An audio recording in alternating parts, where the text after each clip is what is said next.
Sterling versus Zalal takes place this weekend at the UFC Apex, and I'm going to be going through the entire card, giving you my picks, predictions, and bets. Starting off the card, we have Taylor Alencar versus Julia Pastori.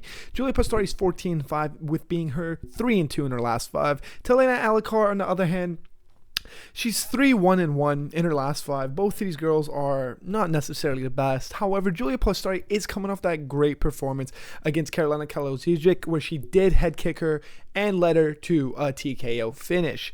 Fact of the matter is, Pastori is the younger girl. She's been looking sharper. She's been looking faster. Taylor does have great jiu-jitsu, does have great wrestling capabilities, but I don't really see her doing much in this fight, if I'm being honest with you. Pastori is about out of hell. She's quick. She has high volume. And in a women's MMA fight, volume matters most. A lot of these girls do not have the power to win these fights, but a lot of these girls do have the volume, the cardio, and the speed to take over in these fights. And I think that Pastori is going to do exactly that in this fight. I think she's going to come out there, piece up Taylor, and secure herself a 29-28 or even a 30-27 unanimous decision victory.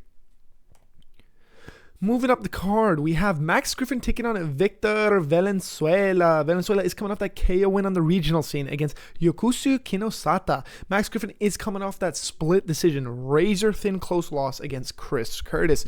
And I'm going to go with Max Griffin in this fight. Listen, bro. He's 40. He's old. He's not particularly great. He never particularly was. But Victor Valenzuela is losing on the regional scene, and he's losing on the regional scene by KO. He's losing on the Contender Series by KO, and it's evident that this guy is a great regional scene level comp, and this guy could be dominating in whatever regional scene he may be. He's just not UFC level, and I think a guy like Max Griffin, who does have the cardio to go long, who does have the cardio to go all 3 rounds, can take over in this fight, and I see him doing just that. I wouldn't be surprised if he finds himself a finish here, but you know, considering he's 40 years old, it's not a really good look, and I'm not going to be banking on that. I just think he can out-dog him and out-technicality him to a decision victory, and I did pick him by decision on Tapology, as you can see. I just think he's going to be all over Victor in this fight. I think when it comes to the feet, Victor might be the faster guy, but I think that Max is the smarter guy with the shots, and particularly in the grappling department is where I see Max Griffin finding a lot of success. And so we're going to go with Max Griffin by 29-28 split decision victory. He's a fucking marauder, man. Before I continue on to the next pick, which is Francis Marshall versus Lucas Brennan, I got to explain to you the change of scenery. I am on a little bit of a trip right now. You know, the school semester has ended, and I'm in Toronto right now, but that is not going to stop me from making these videos for you guys, ladies and gentlemen. I got to provide these picks at any opportunity that I can, and that's why I got this mic on me, and that's why we're going to keep producing these videos while I'm on this little trip. Moving up the card, we have Francis Marshall taking on Lucas Brennan. Listen, Lucas Brennan, 11-2. His last 2 wins being in his last 5. One against Martinetti Gomez, once on PFL against Dimitri Ivy. Dude, he sucks. But so does Francis Marshall. I could not believe it that when the odds came out, he's a -600. I mean, Francis Marshall is coming off that win against Eric Silva, but it's Eric Silva. Prior to that, he got a split decision loss against Marion Santos, which is aged beautifully because Marion's been looking great, and some people argued it from Francis. That's all I got to say. And prior to that, Dennis Bazooka split decision. But here's the thing, dude. He's beating guys who are not that great and losing to guys who are like pretty decent. But I don't really see Francis Marshall finding himself a finish here. Like at 145, Francis Marshall does not have that much power in the shots. What I can see Francis Marshall here doing, though, is that Francis Marshall is UFC level. I'll tell you that much. Francis Marshall is most definitely UFC level. He's a young gun. He's developing in his game. He's only 27 years old. Lucas Brennan is most definitely not UFC level. He is 25, so you can say he's got time on his side to make those improvements, but technicality-wise, he's not that skilled, and I think Francis Marshall is going to come out there and find himself a sub. I did pick him by decision on Tapology, but I think that's irrelevant here. I think that these younger guys, when they come to the UFC and they're so quick on the feet, they're so sharp, even though Lucas Brennan isn't so quick and sharp on the feet, they always lack in the grappling department, man. The grappling deficiencies are so evident, man. It's a whole different ballgame when you're in the UFC, and thus, I think that Marshall's going to show him levels here, maybe secure himself a KO finish from Mount, maybe find himself a sub. Regardless, I think he's going to really, really implement the grappling here to find himself a victory, but him being a -600 is absolutely ridiculous, and I would stay the fuck away from this fight because it is a fist fight. Moving up the card, we have Rafael Filho taking on Cody Durden. I'm not even going to sit here and waste your time. Rafael Filho, probably going to finish Cody Durden.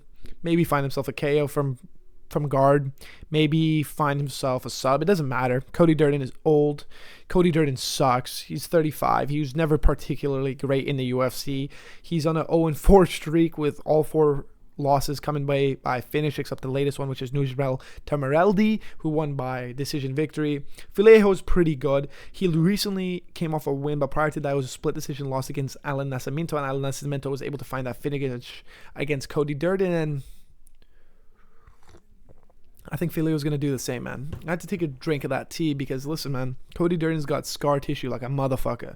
He cuts so easy. It does not take much to cut Cody Durden. It doesn't even take much power. He also has no more cardio anymore. He slows down substantially, and I'm going to go with Rafael Vallejo to find himself a finish, whether it may be KO or sub, within the second round. Moving up the card, we have Mayra Bueno Silva taking on Michelle Montague. Michelle Montague 7-0, coming off that finish. That UD win against Glenda Carolina. Before that sub win on the PFL. But Mayra Bueno Silva she's been doing pretty bad. I get that it's been to the top level echelon competition, but she's been getting finished. She's been getting choked out. She's been getting KO'd, doctor stoppage. She's also another person who's got a lot of scar tissue on their forehead. And I'm going to go with Michelle Montague. Mayra Bueno Silva, if you don't lock up a sub against her, she's a pretty tough girl to put away on the feet. And I think that Michelle Montague, though she's young and though she shows a lot of promise, I don't know if she lacks that capacity to put her out. She may be able to find herself that sub, but I think that Mayra Bueno Silva, being the tough girl that she is, I just think she's going to get pieced up for all 3 rounds and lose herself a 29-28 or 30-27 unanimous decision victory.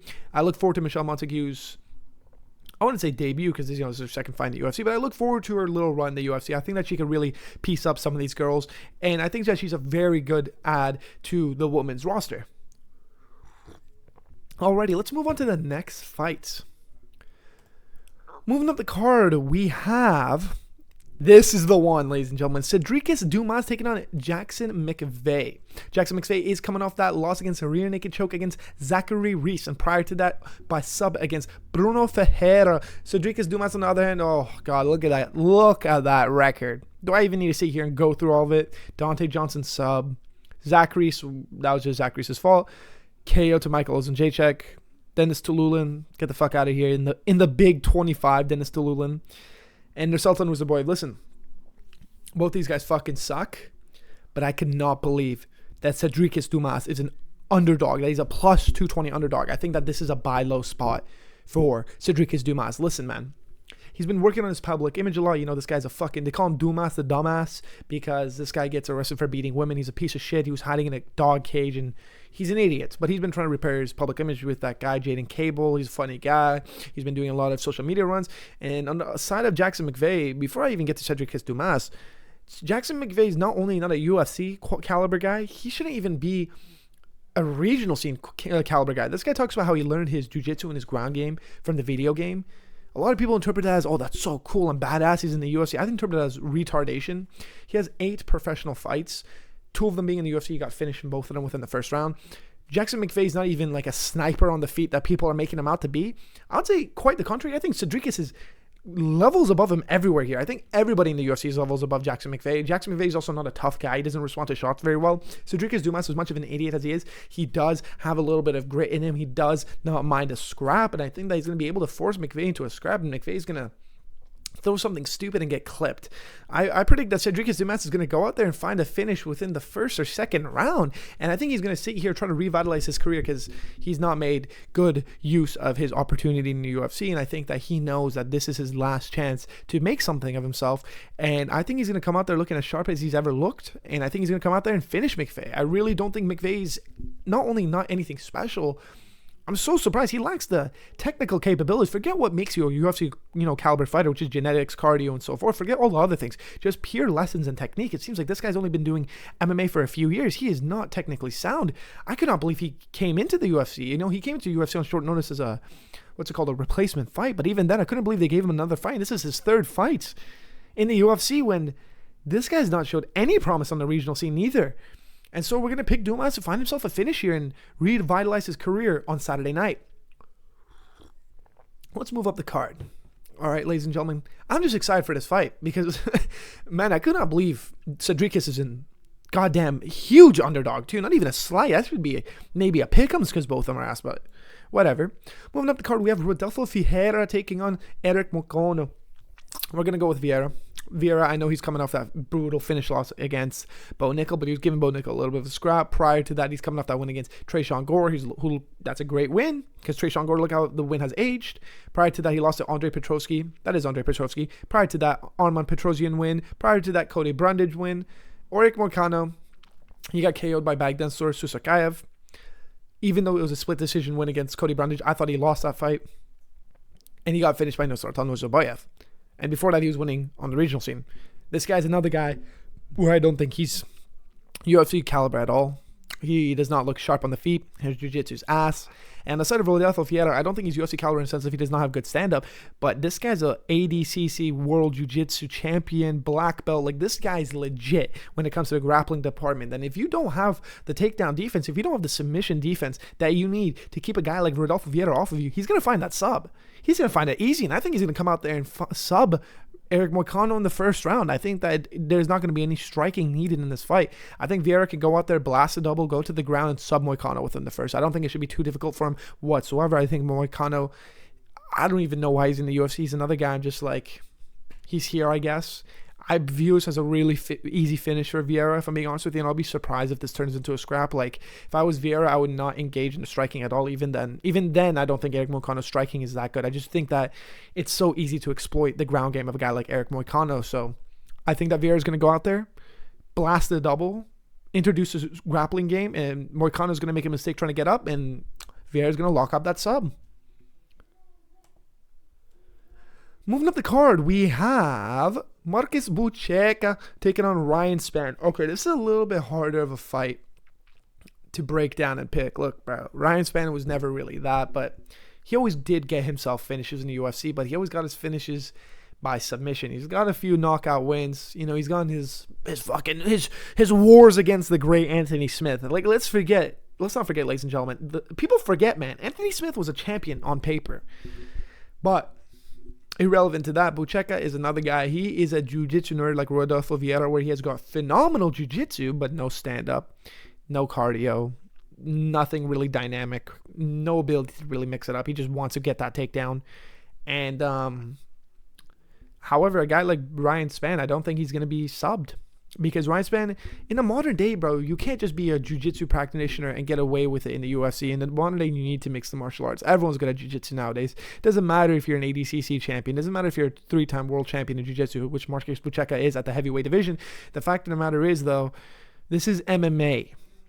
People have got enough jiu-jitsu defense in MMA to get you off of them and force a stand-up fight and fuck you up. And I think that that's what's going to happen here. I think Ryan Spann, even though he's 34, he's the younger man in this fight, which is crazy. Even though Ryan Spann doesn't look great, he's an MMA fighter. He's got the skills to negate the takedowns, and I don't think Buchecha has the chin to take shots from Ryan Spann. I think Ryan Spann's going to go out there and lay him out in the second round. I think that Buchecha is going to expend a lot of energy in the first trying to get him down and sub him. And I think that if he's not able to get that sub in the first, and when the second comes around, it's a kind of a battle of cardio because they're heavyweights. Ryan Spann's going to land that mean cross that he does, and he's going to lay out Marcus Buchecha. It's just 2026, man. Like, even up until 2016, you can't just be a jiu-jitsu practitioner. You need to have the striking compartment to match it up and to set it up, and Buchecha just doesn't have that. And I'm surprised they gave me another opportunity here, to be honest with you. He hasn't put together a win in the UFC yet. Yeah. Martin Boudet, dude. Like, you're losing to Martin Boudet. And you drew with Kennedy, which I watched that fight, which I don't even know what Buchecha was doing in that fight. I personally thought he lost that, but whatever. So we're going to go with Ryan Spann. We're going to go with Ryan Spann by KO in the second round. I think he's going to lay that cross out, and Buchecha is going to sleep. Moving up the card, we have Montel Jackson taking on Raoni Barcelos. I cannot believe they're finally giving Raoni Barcelos an opportunity to crack the rankings, because it says here that Montel Jackson is ranked number 16 right side of the rankings, but that's not true. He's ranked 15 perfectly. And I'm going to go with Jackson by KO, bro. Listen, Jackson's coming off that, in my personal opinion, robbery decision loss against Davidson Figueiredo. But before that, dude, Jackson was on a little bit of a tear here. Let's go through his wins. He beat Daniel Marcos, 17-0 Daniel Marcos. He beat Dumont Blackshear by KO immediately off rip in the first. He beat Rani Riaha, which is not that great of a win, and Julio Dars. Listen, man, I feel like they just don't give enough fights to Montel Jackson because he's not really a marketable guy. Doesn't really do much for himself, but he's got skills. I just think he wasn't pulling the trigger against a guy like Figgy because he was just scared. Because, that guy's a champion, former champion. But I think that he was pissed off of that loss. And Ronnie Barcelos, though he's been on a tear, though he's been laying down upsets left, right, and center, one of the biggest upsets of all time against Payne Talbot, he's still a 38-year-old, turning 39 this month, old man who is slowing down, who's got no cardio. And against his fight against Cody No Love, his cardio deficiency really showed in the second and third. And you'd be like, oh, he didn't look gas against Payne Talbot, though. It's because he was able to just take him down at will and just lay on top of him. But, man, Ricky Simone win was all right. Cody Garbrandt win was not the greatest. I couldn't believe it was a UD win, if I'm being honest with you. Payne Talbot, low-key, great win. And Christian Cunha not great win either. I think that Ronnie Barcelos could win this fight, but I just don't think he will. I think that Montel Jackson's the younger man. I think that Montel Jackson's a hungry man, especially considering he probably feels like he got robbed from the last fight and that he's being disrespected by the UFC. They're giving him a fight maybe once a year, maybe once every year and a half. And I think he's going to come out there and I have to say what I think is going to happen. I think he's going to lay out Ronnie Barcelos. I think he's going to try to chin him. And you can't outpoint Ronnie Barcelos. You really can't. And especially if you let Ronnie Barcelos push you on the back foot at any moment in this fight, you're going to get taken down. You're going to get suffocated and you're going to lose a decision. I think that Montel Jackson knows that. And I think Montel Jackson is going to try to find that kill shot. And I think he will find that kill shot. And I think he's going to lay out Ronnie Barcelos on Saturday night. I really do.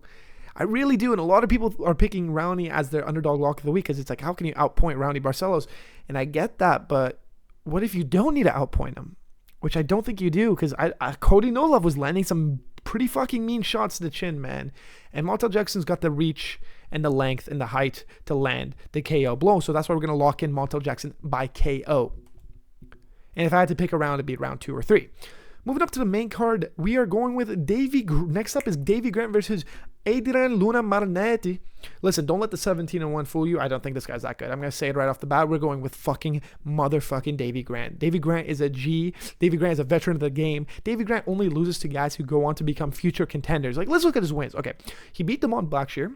He beat Ramon Tavares. He beat, I don't even know who the fuck, Asankuyo, who's all right. He lost to Daniel Marco split decision robbery, IMO. And he got KO'd by Charles Jourdain, a guy who's now on his way to the rankings. And prior to that, it's just all guys who eventually broke into the rankings. Like Adrian Alana Martini, his last fight was against, who's the guy who just fought? He was on the Contender Series. They had the great scrap. That Russian motherfucker. Yeah, Mark Vologdin. They had a great scrap where he got dropped multiple times, though, where he looked like an amateur. And I don't think that win aged well whatsoever. Considering Vologdin's performance, even though it was a scrap and he was doing stupid things, it didn't show that neither of these guys are UFC level. And Davy Grant is most definitely UFC level. Davy Grant's 40 years old, which is probably why he's the underdog. He's 10 years older. But Davy Grant's got skills, man. Davy Grant mixes it up on you. And people forget, when Davy Grant is in his flow state, he starts off slow. But when he's in his flow state rounds 2 or 3, he can piece you the fuck up, man. He's so unexpecting, man. It's super hard to get a pace on Davy Grant. You have to establish it early on, and I don't think Luna Martinetti is going to be able to establish that early on, because if you approach Davy Grant just recklessly, trying to put his lights out because he's an old man, he's going to piece you up. You have to approach him smart, break down his game and break down his confidence, but if you approach him like an idiot, Davy Grant's going to get his reads in the first, and he's going to piece you up in the second and third, and I think that Davy Grant is going to do exactly that. He's a veteran of the game. He's got the skills. He's got the technical capabilities. He's got the experience to win this fight by decision. That's why we're going to lock in Davy Dangerous Grant by decision. Moving up the card, we have Rafa Garcia taking on Alexander Hernandez. Alexander Hernandez was booked to fight my main man, Michael Johnson, but there were some suspicious things going on with the betting line where it seemed like there was some rigging going on. Now, I don't make any accusations here or any defamatory claims. It's just allegedly the line movement was so odd they had to be canceled. Just putting that out there. So I don't know what the situation of Alexander Hernandez is and why it was canceled, because, they gave a quick turnaround to Michael Johnson, so maybe it wasn't Michael Johnson's fault, but I'm not making any allegations or anything, but just saying his fight got canceled because of suspicious betting lines.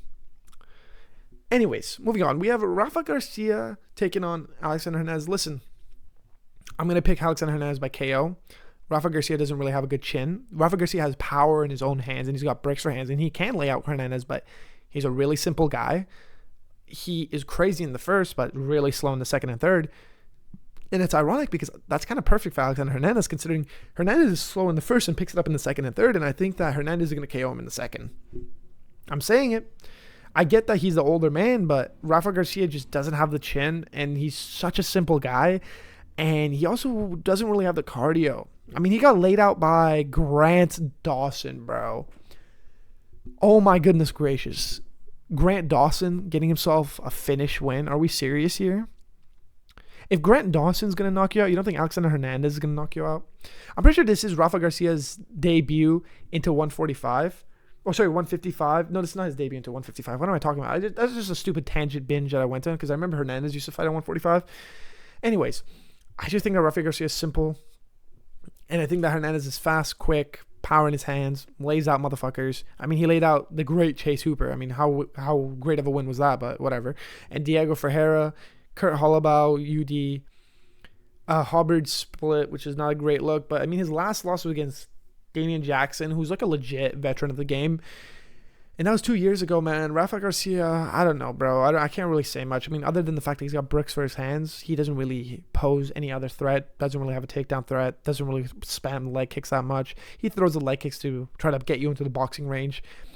And I'm going to pick Hernandez by KO. I just think Rafa Garcia is too simple, too slow, and gasses out too quickly. Moving up the card, we have the co-main event of the evening. What a great co-main.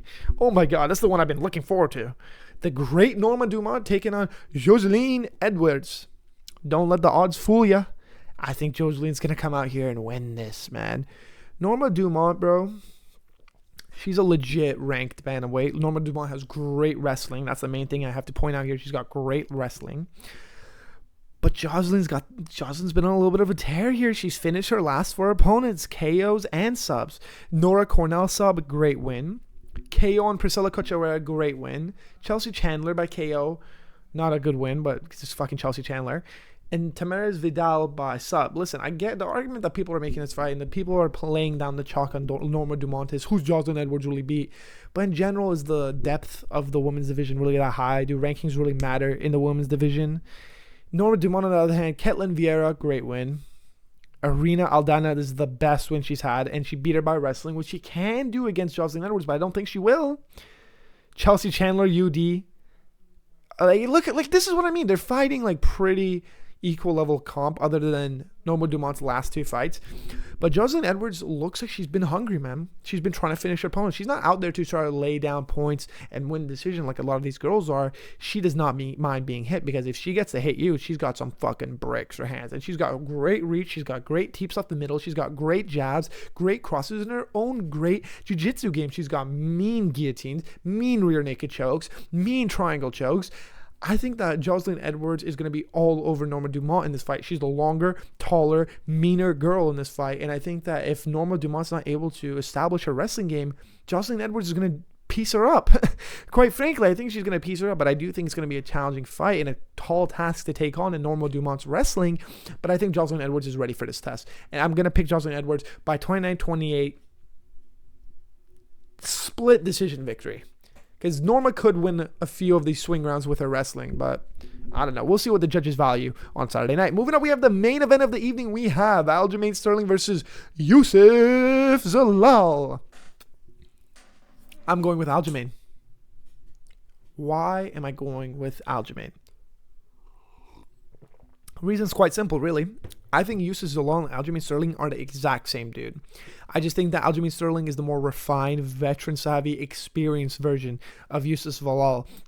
Like, are we going to really sit here and be like, Youssef Zalal's going to sub Aljamain Sterling? Like, the original backpack king, the original notion of the jiu-jitsu nerd is Aljamain Sterling. And people are so quick to be like, Youssef Zalal, you should see his armbar against the great Josh Emmett. Like, are we serious here? Ridiculous.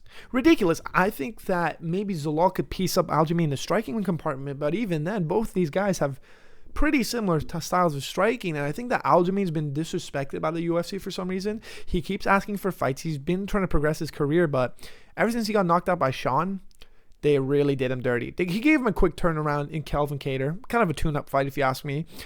They gave him Movsar Evlive, which was a UD loss, but it was a scrap, and I personally think it should have been a split decision. And then they gave him Ortega. Look at the distancing between these fights, and he keeps asking for quick turnarounds. He wants to get himself into a position to ask for a title shot, but it seems like because of his old age, he is turning 37, they are wanting to inhibit him from that. But I really think that he's going to go out there, give us a veteran and vintage Aljamain performance, and even though it's going to be retarded, he's going to try to call for a title shot, and I don't think they're going to give it to him, but I really think that Aljamain is just the better version of Youssef Zalal. I don't think Aljamain packs a power in his punches. I don't think that he's going to sub Youssef. Maybe he can wear him down and sub him in rounds 4 and 5. But other than that, these guys are just going to go toe-to-toe. And I personally think that Aljamain is just going to be a head better of Zalal. It's not a really confident pick in Aljamain because Zalal, as I said, he's the younger version. Maybe he's just much too fast for a guy like Aljamain and much too powerful. But inevitably, I think that Aljamain is just going to be just enough, just ahead of Youssef Zalal. It's going to come down to a striking match, and I think that Aljamain having multiple 5-round fight experience, it's going to give him a really heavy edge in this fight because Zalal might outpace himself here. He might come out too hot in the first 2, and Aljamain might take over in the last 3. Inevitably, I think his experience and the fact that they're so similarly built is going to give Aljamain the nod in this fight, and I'm going to go with Aljamain by decision or sub in rounds 4 or 5. Well, that's been Zalal versus Sterling recapped. There's a lot of underdogs on this card that I think can pull off the upset. So let me know down below who you think could pull off the upset on Saturday night. Lazy MMA, lazy analysis, serious results.